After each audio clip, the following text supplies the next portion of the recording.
You ever wonder how you get those crisp, beautiful, blurred backgrounds inside of Maya or in any other 3D application, and how you can actually set those up and mimic what we get in real life with real cameras? Hi, my name is Matt, I run Cryptic Visionary, and today we're going to be talking about depth of field. Now, while we'll be using Maya, these concepts do apply across other different various forms of 3D applications. You just need to make sure you understand where these settings exist inside your different app. But without having too long of an intro, if you haven't yet, please make sure you like the video, subscribe to the channel. It's a great place to be. And if you want to take it a step further, join me on Patreon, where you can support me every single month. You get a free model. You get your name in the credits as a producer on my videos, as well as you'll get first access to all of my 3D courses when they release. So let's go ahead and jump into this.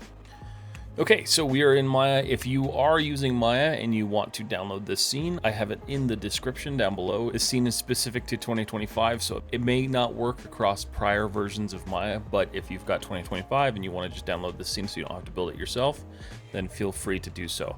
If you want, real quick, all you need to do is set up a couple objects, set up a ground plane with a tiled texture on it, add a light at the top of your scene, and then all I did was set this to 14 on the exposure. So right now we're already set up in our camera if you want to know how to get to that. So we'll go back to our perspective. So here's our scene and here's our camera. So what I'm gonna do is I'm gonna just go panels and then camera. So set up right now in Arnold, if I go and render this, you'll see we get a really pretty looking scene. Like, everything's looking nice. We have some really nice color popping through, but it feels very flat. There's no dimension to this whatsoever. Some of that's due to the lighting, but a way we can help this is by adjusting our camera. So if you're not familiar with cameras in Maya work very similar to cameras in real life. They are built upon the same principles. If you're not familiar with how depth of field works and how camera lenses function, I do highly recommend you find a video on how depth of field and camera lenses work, because it is actually a really important thing to know. It's a really important skill to have.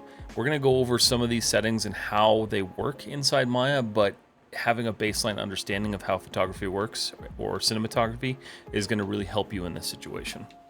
So here's our scene. We're set up. What I want to do is I want to click on my camera, because this is what I'm currently running in. And then you see we have all of these settings in our camera attributes. So these are going to change depending on what we're trying to get. So I know that my camera's pretty far away. One of the more important things to remember with this is that these are all based on real measurements. So we need to understand what measurements we're working in. If you don't understand what measurements you're working in, go to Windows, Settings and Preferences, go to your settings, and then here you can see that we are in linear centimeter. So we're gonna leave it that way. I'm not super worried about it, but just so you understand, we are working in centimeters if you need to calculate anything. And you can change this depending on what you need to work in. Okay, so we know we're working in centimeters. So what's the first step? The first step is to decide what kind of lens we're working with. And so in many cases, this will come down to what kind of look are you looking for? Are you looking for a really shallow depth of field? Are you looking for a really far zoomed in view? We're gonna kind of go for something in the middle here. So what we're gonna do, our focal length, we're gonna change this to about 70. This would be a 70 millimeter lens, what most photographers would consider kind of a mid-zoom lens. And so you can see how that zoomed our camera in a lot more. So with the 70 millimeter lens now we need to set up our actual depth of field. And so this can be kind of confusing. In Maya, there's two areas to set up depth of field. There's this one, which we're not going to use. And then there's this one, which we are going to use. We are working in Arnold, so we want to make sure we're using Arnold's depth of field settings. So we're going to turn on depth of field. You can see nothing changed. So there's a couple of settings we need to set up here first. First thing is aperture blades. We're going to go ahead and set this up to 10. Most common apertures in camera lenses have 7 to 10 blades. So this isn't hyper important for this example, but if you were talking about doing like a nighttime garden scene with a bunch of lights in the background, when you blur that background, those lights are going to have what are called facets. And so the more aperture blades you have, the less facets they have. So if you ever see a movie where there's like these like weird like hexagonal lights in the background, it's because the lens itself had less blades on the aperture. That's how you get those nice little sharp kind of corners around your different light flares. Okay, so the next thing we're gonna look at is aperture size. What's our aperture? What are we gonna work with? So for this one, you have to kind of understand how aperture works. And there's a little diagram right up here. Basically, you're deciding how wide the aperture of the lens is or how small the aperture of the lens is. Basically, these settings are going to mean how much light you're letting into your lens and how much depth of field you're getting. With the smaller aperture, you're going to get way more depth of field, but less light. With the larger aperture, you're going to get more light, but a little bit less depth of field. So we kind of have to play with these numbers and tweak with them. So for this aperture, what we're going to do is we're going to do 2.8 because that's generally what I like to work in. It gives the best kind of background blur. So you can see immediately when we set this up, our render goes dark because we're no longer letting any light in. We don't have anything set up because we don't really have anything that we're focusing on. So we need to choose what we're going to focus on. And I know it's kind of hard to see, but we're going to click on our cylinder here. And so this is where this little kind of HUD comes in handy. This is what we really need to make sure we have. So you see this distance from camera. This is really important for setting up depth of field. And in order to show this, if you don't have it, just go to display, heads up display, and then object details. When you can toggle that on and off, that will show you those object details that we're looking for. This is how we're going to measure easily how far our camera is away from our object. So we can see our camera is 51.19 centimeters away from the object, because remember, we're working in centimeters here. So if we were working in inches or feet, that's going to be a totally different measurement. We just need to remember 51.19. So we'll click back on our camera, focus distance 51.19, and hit enter. And you see we get a bunch of light back into our lens. Everything kind of comes back in. Stuff is starting to look more focused. So currently with this setup, I'm still getting a little bit of foreground blur, and I don't necessarily want that. And I could adjust this depending on how I wanted to. So if I really want to, I can go up here and I can go maybe zoom in a little bit to 75. And we can kind of sharpen this up a little bit if we want to, but we're going to stick at 70.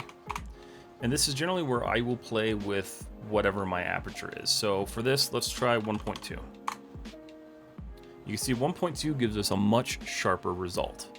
So this is probably where I would sit with this. I would probably tweak it just a little bit more. The beautiful thing about 3D cameras is if you're not trying to match real world reference, you can kind of do whatever you want to. We can fake things. We don't have to worry about buying expensive lenses or dealing with overpriced equipment because we get to do whatever we want inside of Maya. So this is really cool. This is how we set this up. You can see that we've got this nice foreground blur. We have this nice background blur, and our subject is really nice and in frame.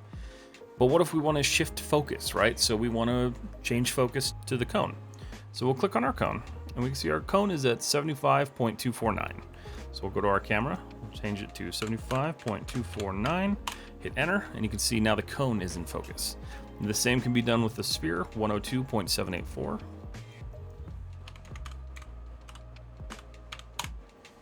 And now the sphere is in focus. So this is how you can kind of start playing with your depth of field and figuring out how things work.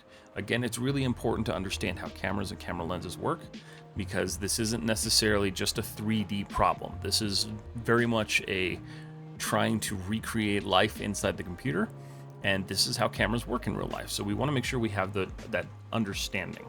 So we're going to go back to 51.19, and now we need to figure out, so at this point, what if I want to have the cylinder and the cone in focus?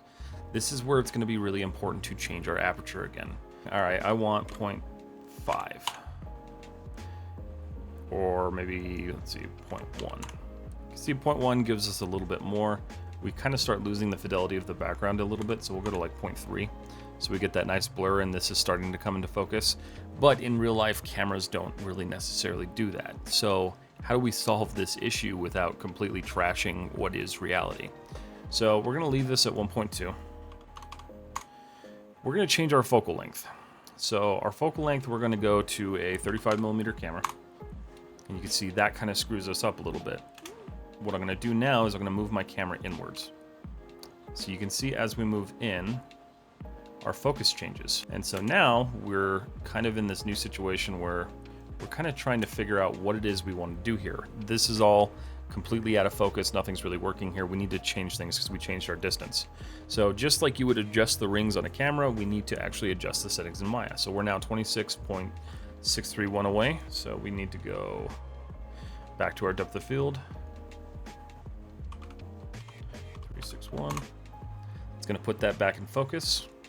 When it comes to your settings inside of Arnold, a lot of these are very heavily dependent on how you set up your scene size. So when working in a smaller scene like this, we aren't necessarily working in real world terms. We're more so working in just whatever we set up. So having proper measurements and a proper configuration is going to be really important to your entire scene. You want to make sure that when you are setting everything up, that your scale is set proportionally to what you're trying to recreate. So if you're trying to render, say, a car with some really nice depth of field, you want to make sure that car is actually scaled properly and you're working in the proper units for it. Really, this video is meant as kind of an overview on what portions of the camera you need to adjust to set up your depth of field. I'll do more in-depth videos in the future on how to kind of set up scene scale and work with your cameras in that way. But this should give you a really good idea on how to play with your settings. You can fake depth of field, but if you want to do it more reality-based with actual measurements and everything like that, I will do another video in the future on that one.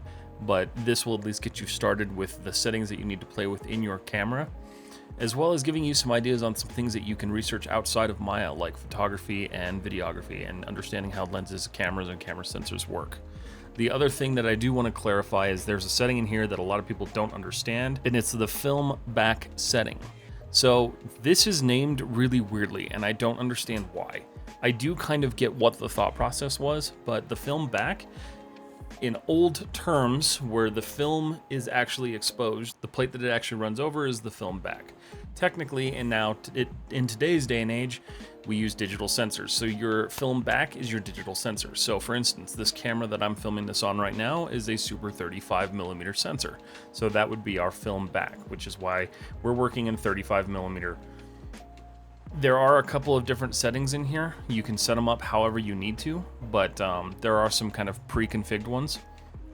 These are going to be kind of important when you're setting up your camera, especially if you're trying to match what you were using on set.